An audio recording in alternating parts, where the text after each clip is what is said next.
You might have heard that live shopping is exploding. And I have to tell you, I have been on Whatnot for a couple of weeks now, and I see why it is.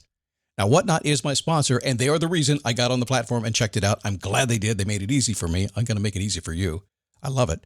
Whatnot is where you get great products without paying full price. It's that simple. I'm hooked on their live shows, too. You got to see them. They're so much fun. And I see why Whatnot has climbed to the top of the App Store.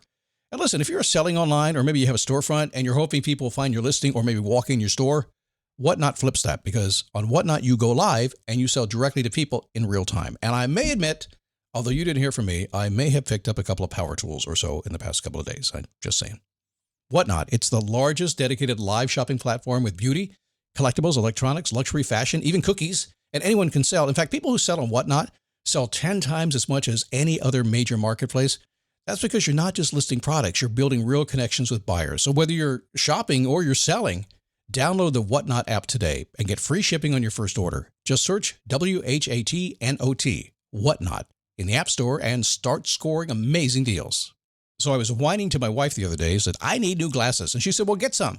I couldn't tighten them anymore. They were scratched. You know the thing, right? But I didn't want to go through the process because you have to make the appointment. You have to spend weeks to get them done. And you got to pay a fortune, right? That's real. But I did. I spent $500 on frames and glasses, and that was cheap. And then I ordered a pair from my sponsor, Zenni Optical, for $70. Zenni is an online eyewear shop, prescription glasses, sunglasses, blue light lenses, starting at under $30. You go to Zenni.com, you pick a frame, upload your prescription, and they ship it to your door. No appointment, no store, no upsell at the counter. And by the way, if you are saying, do I really need new glasses, or do I have to put up with one pair to do everything I need to do for the next 2 years? No, you can get what you want starting at under $30. And if you've never bought glasses online, don't worry about it. I haven't either. Zenni has a virtual try-on so you can see exactly how the frame looks before you commit to buying them, with no salesman looking at you saying, those look good, but these expensive ones would look better. No, you don't get that. I'm excited. I can't wait to get my Zenni glasses and tell you more about them. If your glasses are overdue for a refresh, now's the time. Go to Zenni.com/podcast and use the code podcast15 for 15% off your first order. The styles sell out, so don't sit on it. That's ZENNI.com/podcast. Promo code podcast15. How are you? Happy Monday. Come on in. You got a good week planned? I sure hope so. If I do, maybe I can do my part and help you get a great week. How's that? It is a beautiful day here in Daytona Beach, where I am podcasting from today. Sunny and breezy, high 68. It's gorgeous. And today we are awakening to vision. I need a boost. I need a daily boost. I need a boost. I need a daily boost. It is the Daily Boost. How are you? Did I just give a weather forecast? I think I did.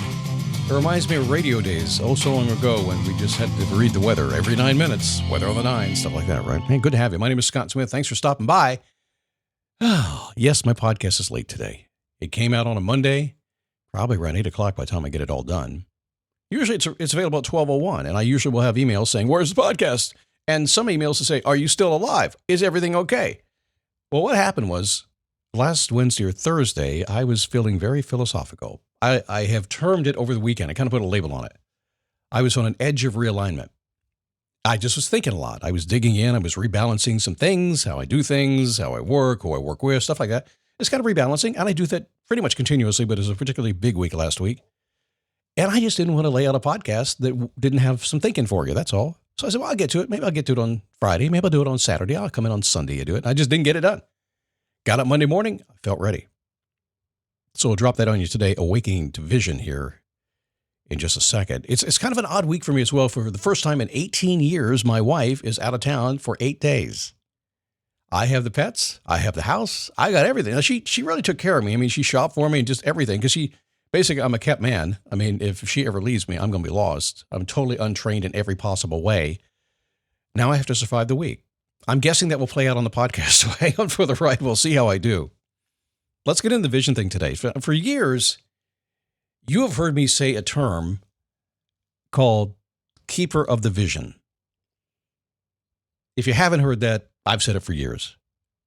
Being the keeper of the vision. And many times, I will express a story. I'll tell you, it's like being a video producer that somebody hires to go make a film for you. They say, I used to do that, by the way. So I'd make a lot of television shows, and somebody would hire me to make a television show, and they would cast the vision to me of what they wanted me to do for them, and I would become the keeper of the vision. My job was to make sure that we put on tape or film what they wanted.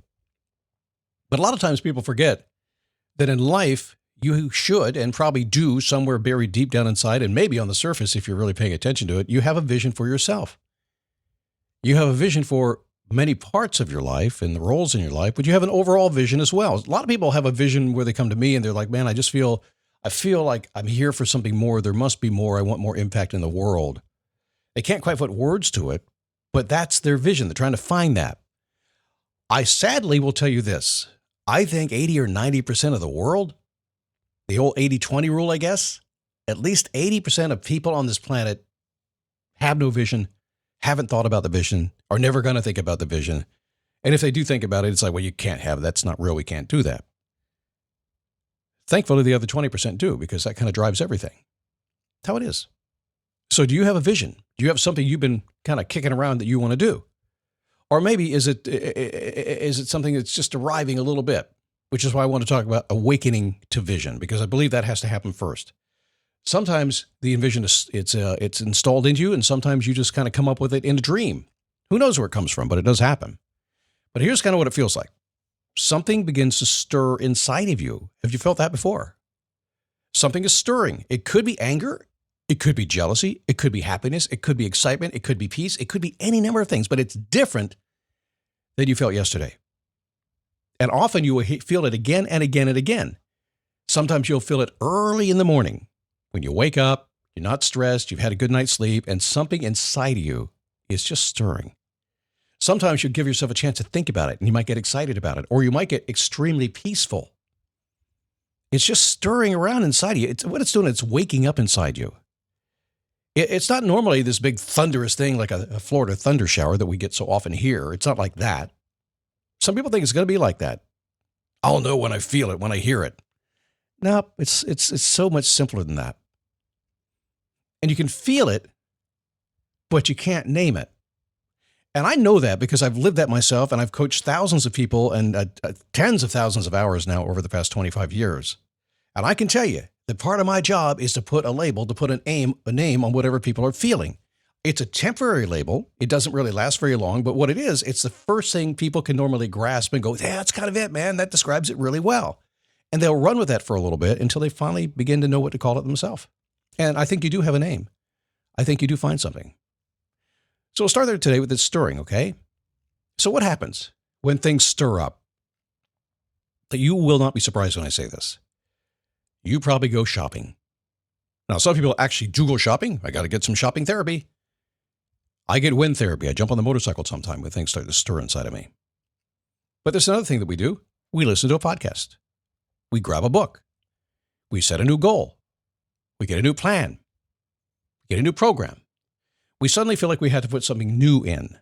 We treat stirring inside of you as if it's something that's new. Is it? Is that thing that's stirring up inside you, is that, even if it's a new idea to take action on it, is that a new idea? Is it new? That's not the kind of vision I'm talking about, an awakening to the vision. What I'm talking about is something that's very old, that's been in you forever. Maybe since you were a child. Maybe you're born with it, and you just know you were born with it, but you've never done anything about it. Maybe you've denied it so long, because what happens when we get born? Well, we get busy with living. And suddenly we're so busy, we're just tossed into the game, and we don't have any time to go back and really think of, okay, what's my vision for my world?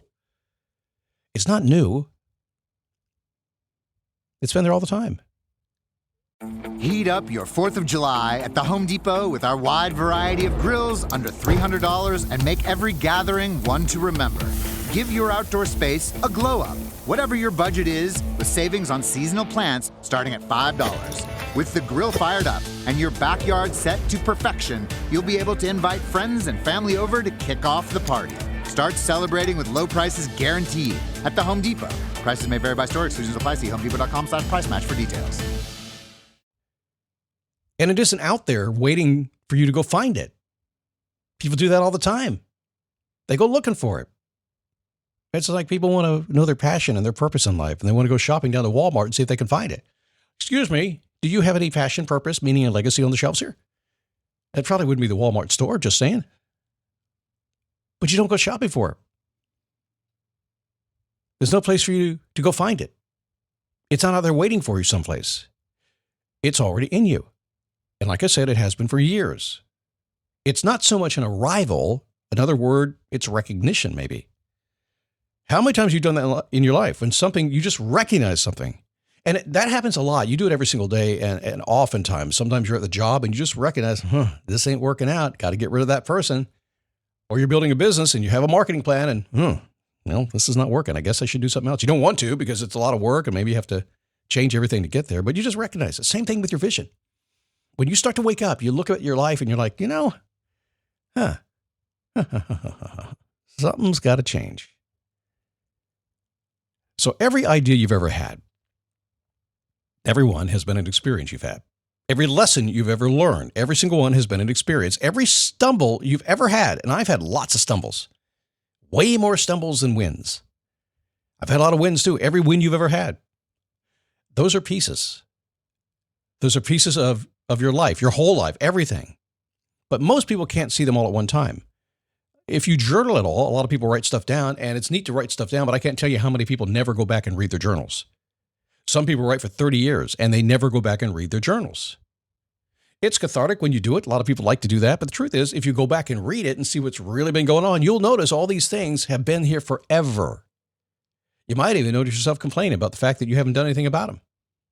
When I do my daily awareness diary, that's the reason we do it. It's a very active way of keeping up with things.